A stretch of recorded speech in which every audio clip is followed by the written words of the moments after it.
All right, hello and welcome everyone to the Launching Talk in Your Community webinar. My name is Beth Yates. I'm the Children's Consultant from the Indiana State Library's Professional Development Office, and I will be your host and the question moderator today. And our presenter today is Jody Kroenke, Head of Youth Services at the Ypsilanti District Library in Michigan. I have a few announcements before we get started. First of all, to register for other webinars or other trainings available from the Professional Development Office, please see the Indiana State Library's events calendar, which can be found on our website at www.in.gov/library. It's under Services for Libraries. This session is 1 hour, so you're eligible to receive 1 LEU for this presentation. If you're watching a recording of this webinar, instructions on how to obtain your LEU certificate are in the video's description on YouTube. Or you can also find those instructions on ISL's continuing education site under LEU policies. But in short, when you watch a recording, your director or someone in administration or HR should create a certificate for you, as they're the ones who can verify that you watched. I'd also like to note that an introductory webinar about the talk program was recorded a few months ago and is also available on ISL's archived webinar site. And I intend to make sure that link to that webinar is posted along with the recording of this webinar on ISL's archive training page. Okay, I think we are ready to get started. So again, our presenter today is Jody Kroenke of the Ypsilanti District Library in Michigan, and we're so glad to have her here to share this information about a really great program and a really great opportunity. So take it away, Jody.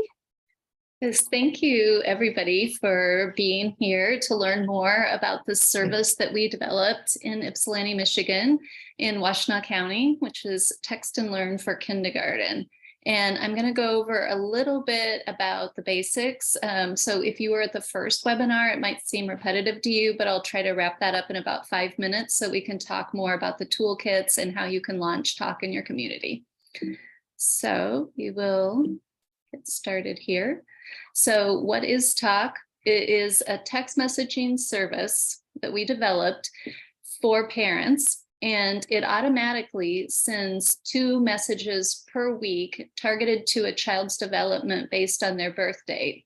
And those, each message has an activity suggestion that is based on the 5 Every Child Ready to Read practices that you use in story times. In addition, libraries can send 2 messages each month to subscribers in their service district about events or library resources or free community events that are appropriate for parents with small children.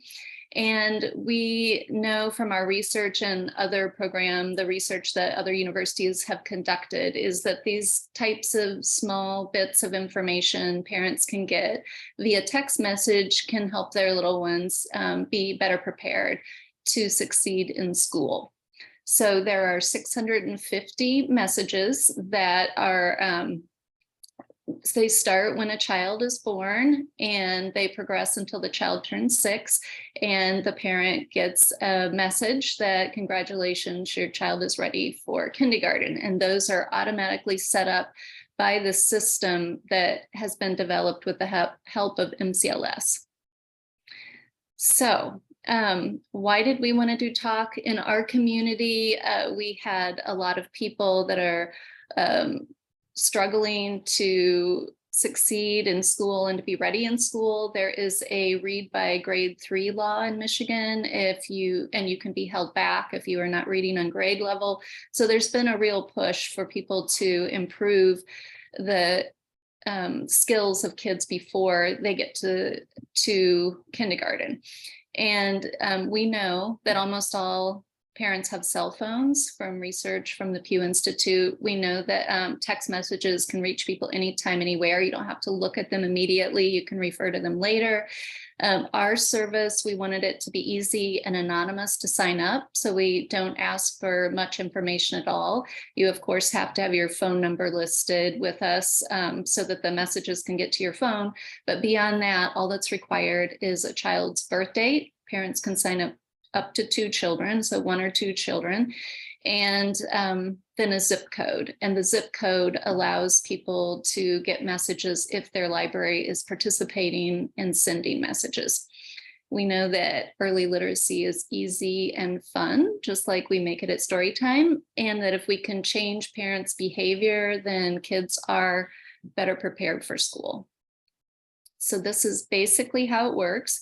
There are 2 ways to sign up. There is a web form that I'm going to show you in a minute, but there are also a lot of promotional materials. All the promotional materials have a call to action that says text the word talk to 75547. And that activates a series of text messages that parents input the information we just discussed. It's available in English and in Spanish, so they are prompted to put the preferred language. These promotional materials cover all types of sizes and formats, anything that could be a billboard down to a bookmark, and a lot of situational messaging that might be geared towards like a laundry mat or a changing table. So they fit different situations, but regardless of where parents see this messaging, it always says to text the word talk to this number. Once they sign up, it's going to drop them on this continuum of messages that I talked about that we developed with the help of people in our community. We started with librarians writing the messages. They were very early literacy based, but then we started working, we got a lot of feedback from literacy experts and Head Start, which writes the curriculum for about half of the, High Scope, which writes the curriculum for about half of the Head Starts in the country. They gave us feedback. And so there are a wide variety of messages and activities that come across from the time the child is born until they're age 6. But whatever birth date they put in when they sign up, that's where they're going to start, and they're going to continue until that birth date when they get the graduation message. And so this graph illustrates some of the types of skills that are developed with the messages. So a lot of them are the literacy skills that are built into Every Child Ready to Read, but we tried to make sure that we were focusing on everything so that a child was like well-rounded with different skills by the time that they enter kindergarten, if they've participated in this program. So as I've mentioned, it's all about libraries. It was developed by library youth staff. It follows Every Child Ready to Read. So every activity suggestion starts with read, write, sing, play, or talk. That should align with things that most people are doing at Storytime or in play stations around your library, or all the many ways that we can use those practices. It was reviewed by parents at our Head Start and maybe other people that you might struggle to reach because of difficulties getting to Storytime or other barriers that prevent people from coming to the library. It can reach people that you might not traditionally see. And the most important thing for me is that it helps us connect. So libraries are great connectors, connecting the library to other organizations, connecting families to libraries, connecting families to resources. So this helps with that. If you're working with a community partner and a parent finds out about the program through that community partner, then automatically a parent is going to be tied back to the library when they get the event messages. And then that will open up a whole new world of resources for them that could help with job hunting or all types of things. It also is a tool that you can use to kind of be a leader for early literacy in your community and to gather other people to help you promote this. So it's a really great tool for that, to build your partnerships as well. And we know it's just one of many early literacy tools that you have available. So you might be doing 1,000 Books Before Kindergarten or Ready Rosie or something else, but it's just one more way that you have to reach parents with this really important information. So what happens? What do you need to do if you sign up? Basically, like, you fill out a form and we respond. We create an MCLS Talk account for you. You can do this whether you are an MCLS member or not. And after you are signed up, you have access to what we're calling the toolkits and the account to send your messages. You promote talk at your library, and once you have gotten familiar and you're settled in, you can start asking other community partners to help you promote talk to reach those people you don't see, and then send them messages. As a reminder, the regular 650 messages, those are automatically going out all the time. So basically what you need to do is just send a couple messages per month that you can schedule ahead if you want to. But after, the hardest work is, of course, asking parents to sign up. So I'm going to show you some tools to help with that. So before you actually can launch, you need to become familiar with all the tools that we have available and choose what works for your library. So in Washtenaw County, we are one of the larger libraries. We worked with 4 other libraries that are much smaller than ours. We are kind of like in a community, the city of Ypsilanti has about 30,000 people, but our district library also serves some township areas. So we have about 88,000 people. The other libraries that we worked with were much smaller. And so we felt that by working and developing these messages across locations, we were able to talk through what worked for people in a city versus people in a rural area, and making sure that it was like fitting for everybody. So hopefully there will be stuff here for you to use, because the one thing I'm asking you to do at the beginning, when you choose your promotional materials, is become familiar with everything that is there, because we were trying to fit the needs of so many libraries. It's available in a lot of different formats in English and Spanish. And so becoming familiar and using this index we created is really important. So I am going to go to the Google Drive, which we call the toolkits. And you can see when you first log in to your MCLS account, there's a quick link to this right at the top. This button lets you toggle between what's called, Google calls a list layout and a grid layout. And if you have it in grid format, you can see that it's much easier to navigate and to see what's there visually. It's a personal setting, so you have to change that in your own Google Drive when you log in. But once you are in, we've divided things into the 2 main toolkits: building partnerships, and then all the promotional materials that we have. And this index allows you to quickly find things once you become familiar with what's there. So if you know that you need to print a poster, you can go to the index, click the link, and then you will be in the poster file. All of these materials have 3 file types. They have JPEGs, which we included because for me, I don't have access to Adobe Acrobat. So if I want to add our logo and create my own message in some of these blank message templates, I have to use the JPEG and then insert that into Publisher, and then add text box on top of that. But if you have a PDF, or somebody in your communications department does, then there are PDFs as well. The posters come in 2 sizes, and also they have things that you can send to a professional printer. So that's why there are so many file types. But if we look here, this is the blank image that I'm referring to. Every size of material has something that's the blank size, so that you can add your own content. So for me, I use these for our play areas that we change the toys in every couple of months so we can keep them fresh. And if, for example, there's a block play, then it might be, how high can you build your block tower, or something, just to prompt parents to talk with their children playing.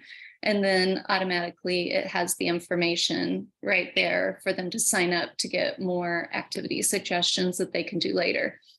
And you can also see that these are very situational. So there is one like about letter sounds that might be something, if you're looking in book in a waiting room. You might ask like a doctor's office to hang that in a waiting room. There might be something, this one with the silly rhyme, to teach skills while you're putting on your coat. That could go in like the pickup area of a daycare, something at a menu. So there are lots of different things. And then if none of them fit your situation, you can write your own. So those are the toolkits, the index for what you have available to hopefully, once you see what's there, to find it quickly again.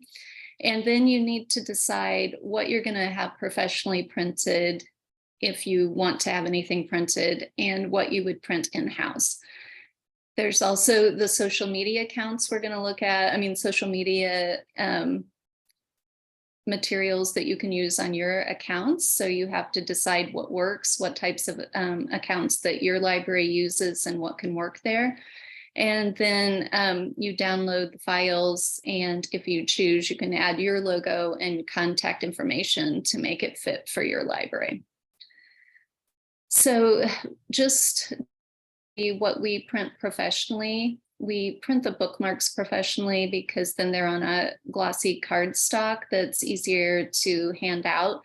We use those at the reference desks, at Outreach, and at our circulation desk. And we also print the promotional cards, which I'll show you in just a second. They're great for sending in school backpacks. They're also the one piece of information. It doesn't have a specific text message on the front, but it has all the information that people need to sign up and to understand what the program is. So it's a great one to just send digitally as a PDF to a school to redistribute to parents. We usually have the flyers that are good for most locations printed professionally that we're going to use in bulk. For example, the ones that can go near a changing table, because every type of community partner has a changing area that you can ask them to hang it by.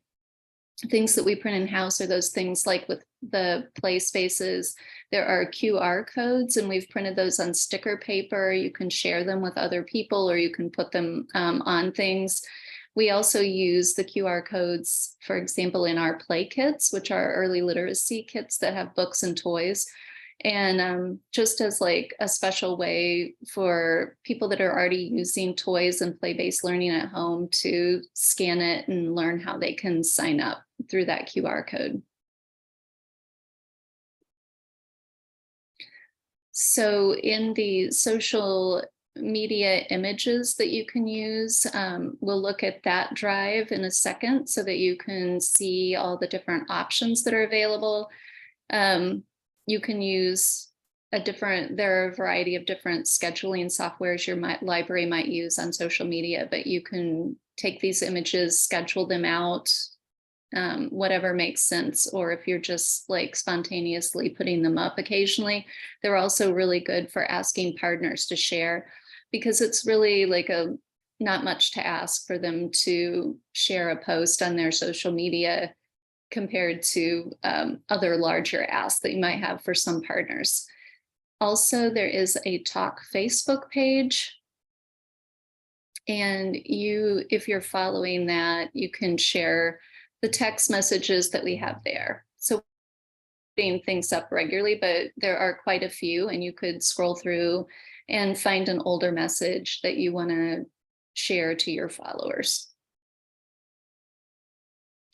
All right, let's look at the social media folder. So when you this is from the promotional materials and then social media folder, you will see that the different types of social media accounts that your library might have are there. There's a digital banner you can use on your website as well. And within each of these, there are a number of folders, because there are blank messages where you can, again, like add your own message to keep varying it, which is what we did with those Facebook posts. And then English and Spanish.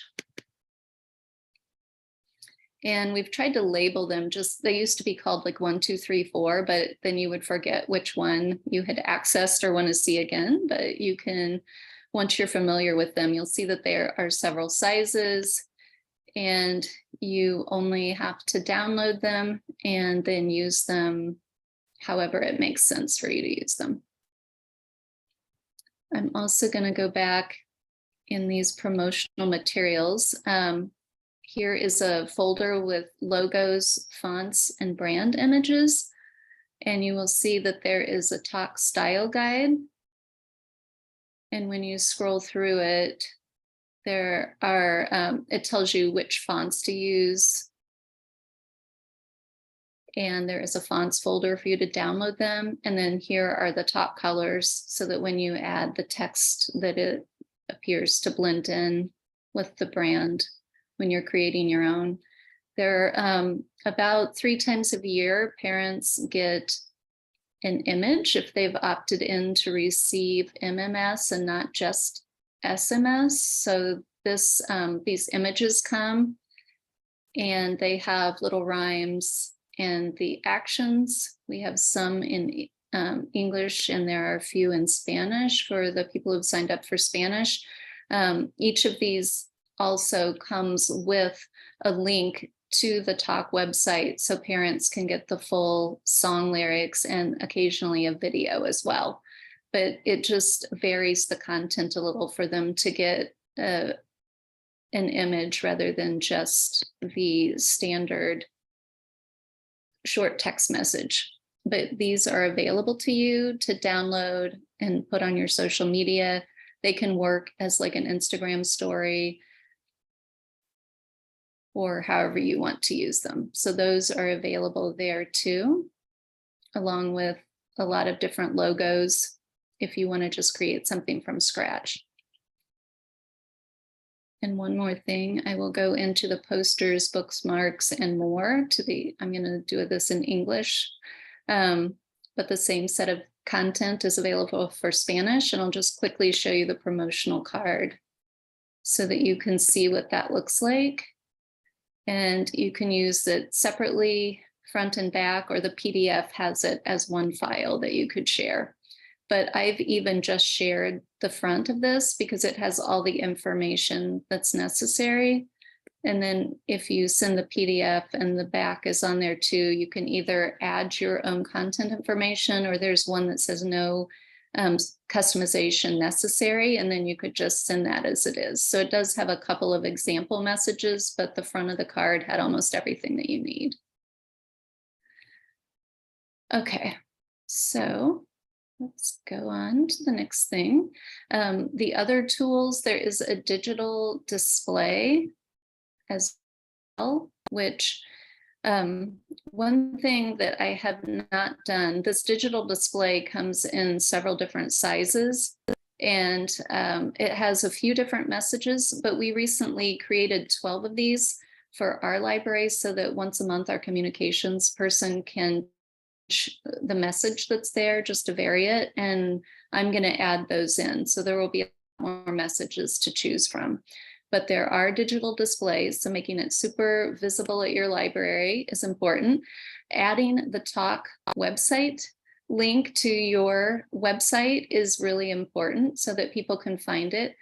On our library's webpage, it is considered a service, and so we have a page that talks a little bit about it, and then a button that will go right to the web form so people can sign up if they're interested. We've seen other libraries put this on their homepage or their youth services homepage, especially when they first start. This image for us doesn't rotate. I know a lot of libraries like have a scrolling image there, and that's where I've seen it the most for other libraries, or on their children's services page right up front so that parents can find it easily. So adding some sort of link to the web page is really important. Oops. And then, sorry about that. There are example text messages, and you can use these in any way that you want. But you are encouraged to sign up for Talk with a pretend child if you don't have one, so that you can see what's coming in and make sure that it's a good fit for your community. But if you want to use any of the messages, like to create your own poster or to create your own digital display, we have pulled out about 30 here that are in English and Spanish, so that you can use those to help promote the program as well. And there are ways to save cost if you want to partner with other libraries. So on the Talk webpage, there is a map, to a Google map, and as libraries sign up, I add them to this map. And so we encourage you to look there. We developed this with other libraries in Washtenaw County, and we did not each have our own set of bookmarks and posters. We just had one. It listed each library in the contact area, and that worked fine. So you can either do it without your library's contact information or share with other libraries, or however makes sense for you. But it is possible to reduce your costs, since this is one of the costs, is how you're going to print these materials if you want to print something.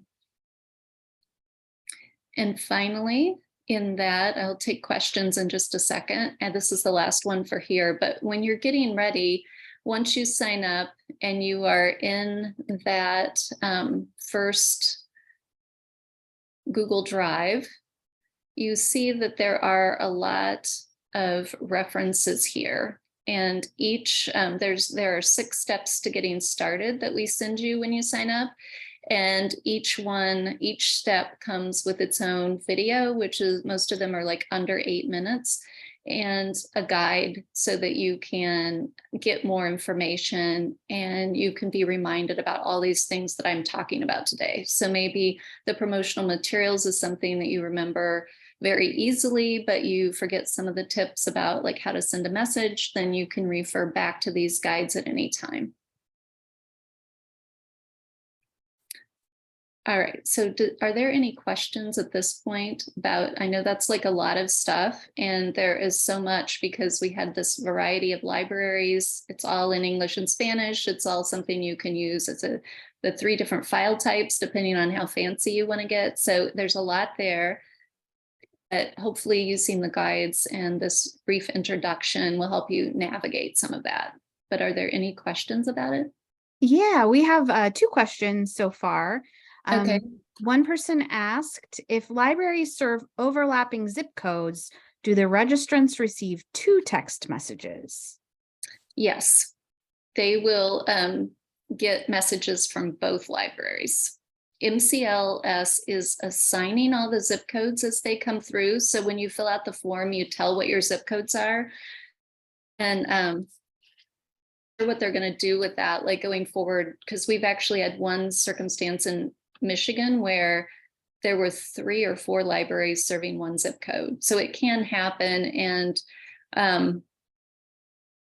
I think that in general, parents don't mind that, assuming that they are interested in attending free events. I mean, when we did our focus groups in our county, those text messages were some of parents' favorites, because they really want to know what's happening at the library and they're appreciative of the free events. But if you were having some sort of issue where it was becoming too much or it caused parents to not enroll, I think that you would have to approach MCLS to decide if there's which library really needs to send to that zip code. But for us, it has not been an issue yet in Michigan, and we've been doing this over a year. I have a follow-up question to that. So there are two types of text messages, right? So there's the ones that are automatically sent, and then there's the ones that the library sends. So you're kind of referring to the ones the libraries would send. What about the automatic ones? Yeah, those are just going to go out once. Okay. And it's even, MCLS has it set up the way that they programmed the messages. If a parent has 2 children enrolled, they're only going to get 1 event message if their library is sending them. But they'll get the 2 different messages because their children are different ages and it's targeted towards the ages. So The other question that we had is there a max of 2 children that parents can sign up? So they can only do 2? Yeah, and we usually encourage them to do the 2 that are like the farthest apart. And then when the older one ages out, they can add another one back in. Oh, that's a good idea. Yeah. Does anyone, that's all the questions that are in the chat right now. Are there any other questions out there? I mean, we have more time. So if you think of it, you can still add it as we go, but I don't see any other ones right now, Jody. Okay, so of course, now that you're like completely prepared, you know what tools you have that you're able to access, you have to find people to sign up. So we encourage you to start at your library. Even though we're saying that this is a way to connect other people back to the library, it's easiest to start at the library. There is a talk PowerPoint that you can use. Is it going to take me there? There it is. And you can use this with your library staff or at a community partner with their staff. It's just a super brief thing that you can spend less than 15 minutes on, but it illustrates the types of messages that are coming, what talk is about, and how it's based on a research-based program that is used at the library. It's brought to you by your local library and the state libraries, and then specifically how they can help. It includes these elevator speeches that you can like have staff tape on the desks to give themselves reminders, and community partners can do that as well. Shows some of the example of what a flyer might look like that you could share. And that's like a really good tool to use first at the library, make sure everybody's on board, because you're wanting people from your outreach to sell it at an outreach event. You're wanting the people at the circulation desk to understand the importance of it so they can slip it in a bookmark in a picture book, all those different ways. You want your communication person to understand what it is so they can help promote it. So you can use that. And then in this guide, Finding and Registering Users, that's where those elevator speeches are. You can write your own, or you can like take one of the ones we suggested, tape it to the staff desk. Once they're prepared, we started this with a county-wide play date. And so there are some resources about what you might want to do at a big event. We set up activity stations based on the 5 practices, and parents could go through. We had a donation, so we were able to give like a free book and some talk swag. And there are examples of different things that we created, like a shaker egg is always the most popular, but we had some chalk that said talk on the outside of it. We had some a branded stress ball, things like that. That's in a swag folder. And we invited community partners because it helped them learn about talk, but it also helped strengthen our partnership because they were able to have a table and talk about what they do for early literacy. And the partnerships are always like two-way streets. So being able to invite the partners in helps get the word out because they're going to tell their families about the event, and it was play-based, so it was a lot of fun.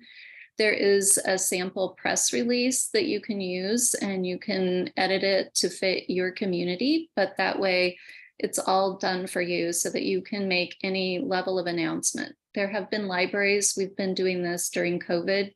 A lot of libraries have not launched with a big play date. You can do it just by starting to tell people it's story time, but there are resources there if you choose to kick it off like in a big way.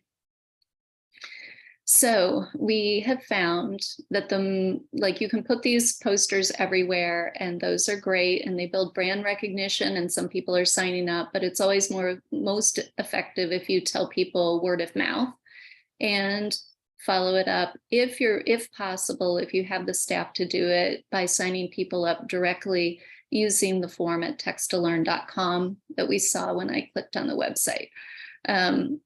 One thing about signing them up at the website, they have to authenticate that they did sign up by phone. That's required by the text messaging provider that we use. So if you are using this at an outreach event, like on an iPad or a laptop or something, you can say you're going to get a text message, and they can like verify right then. It's like a second step, but that does get them automatically in the system. You should tell people at all the library programs. We always mention it at the story times, the outreach tables, the circulation desk, wherever you are, that there are going to be parents that have kids that are under 6, then that's a great place to share information. And I will say, people can opt out of this. It's like any other text messaging system. If they send the word stop, then they're not going to get the text messages anymore, but they can restart if they decide they want to be added back in. And you do have some control over parent accounts. So within your MCLS account, if somebody says, I really want this in Spanish, or I don't want to get those pictures anymore, or I'm having trouble signing up, you have the access through the MCLS account to help them manage their accounts. And there are also keywords that are listed on our frequently asked question page for parents. And so you can see that there are different questions and they can find some answers here, but they also get access to these like keywords that they could send in. So update their zip code if they move. We've had people do that no longer live in our service district and they don't want to see them event messages anymore, but they still want to get the text messages. So we can change them, and then if a library near them is participating, they'll get their messages instead. So all of that is available for the parents to see, and then for you to help them with through the website. After you have promoted it at your library, you can use the exact same methods with a community partner. So you can still use that same PowerPoint, you can give them the same tools, you're going to use the same methods. And beyond that, we have a lot more information in the building partnership toolkits. So we have divided types of people you might approach into different categories. So if you're working with schools or preschools, daycares, each one has a letter of introduction and a guide to give you tips. And we worked with different people. For example, for the medical professional partnership guide, we worked with Reach Out and Read at the University of Michigan to put together some tips. There are links because the American Academy of Pediatrics does promote reading and early literacy. So it's not really a stretch for you to go in there and talk to them about how they can use this with their patients.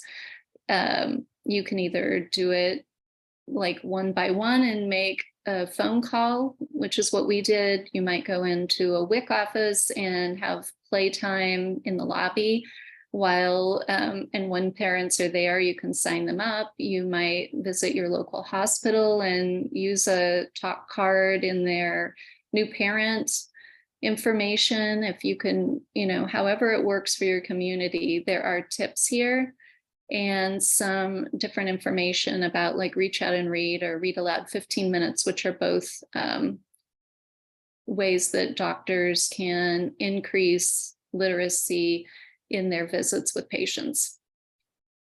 There is a partnering worksheet, and we put that in there just in case you want to use it to outline some goals that you want to accomplish with each partner, and then some tasks. So if you want to reach out to pediatricians, what are you going to do? You want to get a presentation in front of their staff and give them a short stack of informational cards to hand out, and what you hope to accomplish with them during the year. And so there, in each of the guides, there is a sample worksheet that's filled out, but then you also get a blank worksheet in case that's helpful for you.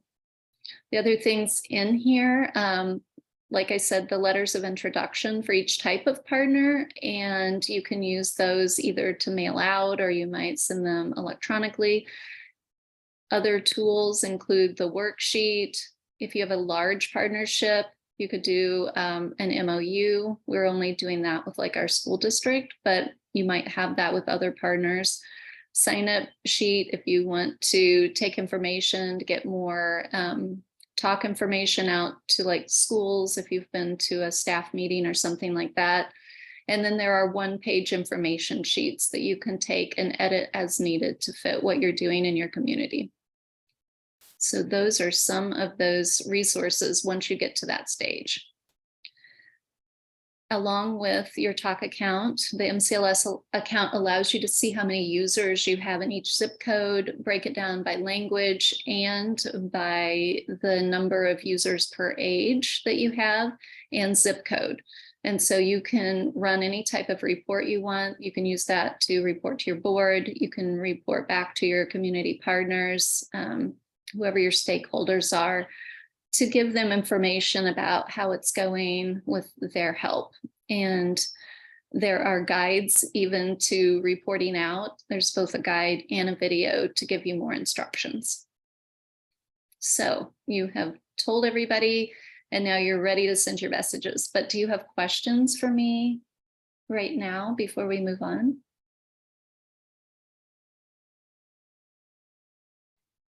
There are none in the chat yet, but if anyone has some, go ahead and type them in the chat. Because the next section's pretty short. So Okay. do that, and then there'll be another question and answer time.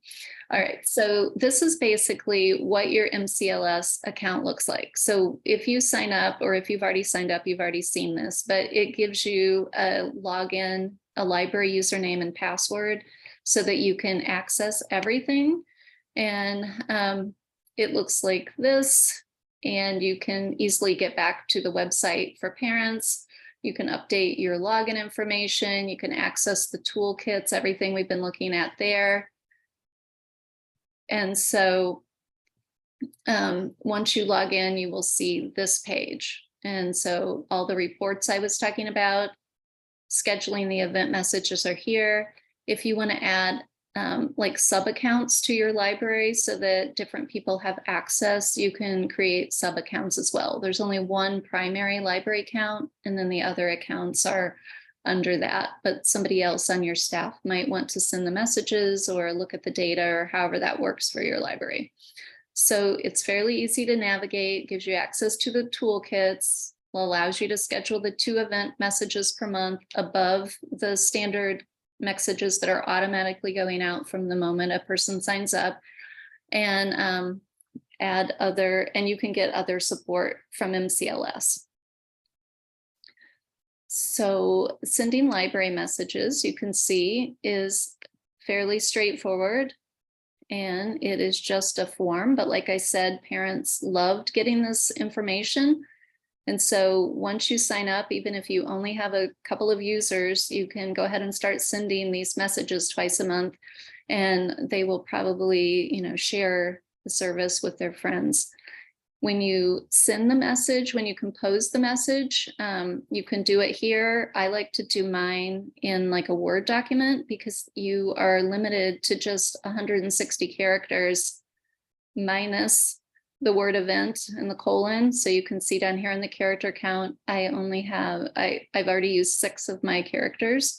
But we encourage you to use some kind of prefix, or if you're in a library that shares zip codes, like we are in one of ours, maybe sending the acronym for your library, like we would send YDL or something like that if we were worried about people knowing the library. But also you need to put in a shortened URL back to your website, to either the service you're promoting or the library event on your library calendar, because you want people to know that it's your library, especially if you're sharing zip codes. So we have included a link, which is just to bit.ly, a free shortener, so that you can use that. And all you have to do is put your link in, hit the shorten button, and then copy it and put it right into your message. The text messages that you're sending, these event messages, we call them, they are going out to all age groups unless you limit it. And they're going to go out to all your zip codes unless you limit it. You have to have something for Spanish users. And if you don't have somebody on staff to translate or to check Google translation, We recommend, and we heard from our Spanish speaking focus groups, that they prefer, it's okay to send an English message. They can run it through their own translator or translate the website once they get to the event message, but you can just hit this button and then it will copy from one box to the other. You choose when you're going to send it, and you can schedule these out. So for a whole event season, as soon as you've planned your events and you decide how you're going to use your 2 messages a month to encourage people to go to your different branches, or however that's going to work, you can schedule all of them at one time, so you don't have to think about it again. You choose a time that each one is going to go out. We give you a limited range because the regular messages go out at 4:15 every day, the automatic messages, and we don't want it to go out too early or too late, because we know that will disrupt a parent's time, or their, if they're getting up or going to work or family time. So we're giving you like a limited range so it doesn't interrupt people late at night. Then you choose your time zone, hit submit, and it is scheduled for everybody. And you can see whoops, it's wanting me to log back in. You can see the past messages that you have sent. Oops, it didn't like my thing.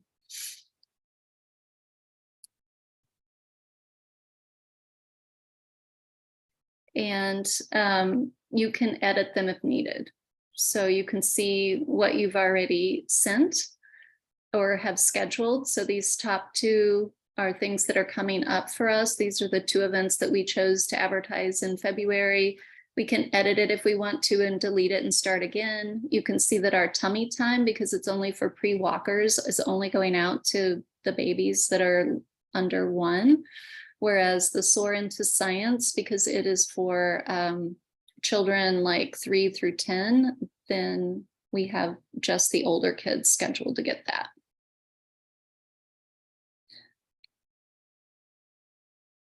Okay, and then the other tab would be to see your data. And basically you use these different fields to limit it and set the date range so you can run reports, and then your numbers appear here for each of the areas that you've chosen. There's also a guide and a video to walk you through that as well. So any questions about that MCLS account? We have a comment that Renee says, Jody, you're making this seem so doable. Thank you for making it all clear and accessible. No questions yet, though. I would say, we're coming to the end. So if you have any burning questions, pop them in the chat so that Jody can answer. Yep. Okay, so if you haven't signed up, you can do that. Beth is going to put the link directly to a Google form into the chat, so you can do it there. You can also go to text2learn.com. You can explore more about the service. On the For Libraries tab, that's where you will find the link to the form, and you can either ask a question there, it comes straight to me, or you can sign up and then you will get your account soon. Like Beth said, this is our grant. We've had 2 grants. The first grant helped us develop the program. It was an LSTA grant through the Library of Michigan. And once we did a lot of revisions and had the service, how it was working in our county, then we applied for a national leadership grant. We had to redevelop the service to make it accessible for the large number of libraries that we've been reaching. And then we've been testing it in Michigan. These toolkits, they've all been revised, so they're ready to go for a broader audience. So we're using those grant funds to pay for all text messages through the end of July. And after that, the grant is over. And so MCLS will be running this. They're developing a pricing model right now. There are 2 components to this. And the reason that I am here and hoping that libraries will sign up, because I would like this service to continue for our patrons as well, because it's been very successful and we would love to see more people on board. And that also helps us share the price. So MCLS working as a consortium helps libraries share resources. And so there is an overhead cost just to have the short code and run it, and having staff to answer all these questions, things like that. That is going to fall under the annual subscription fee. They have a slightly higher rate for non-members, but you can see $50 per every 10,000 of your population. And then the text messages themselves are like very, very affordable. But each user is getting about 140 of those a year. And so it adds up, but it's still like way less than 1 penny per text message that goes out. And so they are asking people to buy them in blocks of text messages that would cover you for a certain amount of time. And that can be based on what your population is as well. So you can see that for us, under age 6, we have about 5,000 people. We do not currently have 700. That would be a great goal. I think we have like 6% of our kids are signed up. Because there are always new babies being born and you have to keep promoting it. And this would be a great goal if we could reach 15% of those kids that are that age. You can see that at our rate, we have our just annual system fee, and then how much it would cost to send messages to that number of people. So it's a little under 2,000 for us. Whereas a small library would only have a $60 fee, and if they're not an MCLS member, and then buy a small block of text. So it would be under 100. These text messages roll over at the end of the year if you don't use them, and so they can be applied to the next year, and you can continue to add chunks of messages as it works for your community. And then this is just, Beth has a newsletter that we sent out, and she can share it, or you can find it on the Talk webpage. And that has Zoom links to 2 upcoming things. If you want to pop in and ask me questions, I'm just going to be in a Zoom room. So those are there. So other questions? There are none in there yet. Any questions? I'm glad that it seemed doable, because it is very doable. It's all there for you. The only thing that you have to do is like navigate these tools. And I hope we've like laid it out really well and given you enough resources. And like I said, we're always here to help you figure out where the thing is that you need within the tools. So, and once people sign up, I mean, that's the big thing, right? Like with any library service, you have to convince people to sign up, but a lot of people at the story time automatically want to, especially like if you're going on a story time break, you can say, hey, we're going to be on break, but while we're away, keep working on these skills, and you get people to sign up that way. I noticed Scott from MCLS is here, and he also put his email in the chat if you want to email MCLS directly to ask them questions, especially about pricing and things like that, if you're curious or concerned.